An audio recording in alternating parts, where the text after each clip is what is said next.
ব্যবসায়ী হিসেবে হজরত মুহাম্মদ সাল্লাল্লাহু আলাইহি ওয়াসাল্লাম ছিলেন সততা ও বিশ্বস্ততার মূর্ত প্রতীক। পরম সততা। মহানবী সাল্লাল্লাহু আলাইহি ওয়াসাল্লাম ব্যবসায় কখনো মিথ্যা বলতেন না। তিনি বলতেন, সত্যবাদী ও আমানতদার ব্যবসায়ী কিয়ামতের দিন নবী ও শহীদদের সাথে থাকবেন। তিরমিজি। বিশ্বস্ততা। আল আমিন। তার অসামান্য সততার কারণেই মক্কাবাসী তাকে আল আমিন বা বিশ্বাসী উপাধিতে ভূষিত করেছিল। খুঁতযুক্ত পণ্য প্রদর্শন।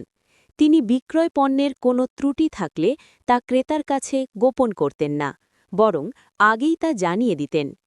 সহজ লেনদেন। তিনি লেনদেনের ক্ষেত্রে অত্যন্ত বিনয়ী ও নম্র ছিলেন।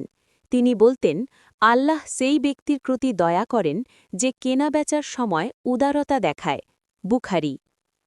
ওজনে সঠিক থাকা। তিনি ওজনে কম দেওয়াকে কঠোরভাবে নিষিদ্ধ করতেন এবং সব সময় ইনসাফের সাথে পরিমাপ করার নির্দেশ দিতেন। ওয়াদা রক্ষা। ব্যবসায়িক চুক্তির ক্ষেত্রে তিনি ছিলেন অত্যন্ত কঠোর। একবার এক ব্যক্তির জন্য তিনি একটানা ৩ দিন অপেক্ষা করেছিলেন শুধু তার দেওয়া প্রতিশ্রুতি রক্ষার জন্য। উপার্জনে হালাল পথ।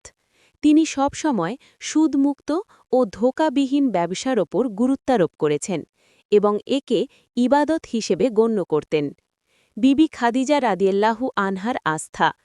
তার ব্যবসায়িক সততায় মুগ্ধ হয়েই বিবি খাদিজা রাদিয়াল্লাহু আনহা তার সকল ব্যবসায়িক দায়িত্ব মহানবী সাল্লাল্লাহু আলাইহি ওয়াসাল্লামের হাতে তুলে দিয়েছিলেন এবং পরবর্তীতে তাকে বিবাহের প্রস্তাব দিয়েছিলেন।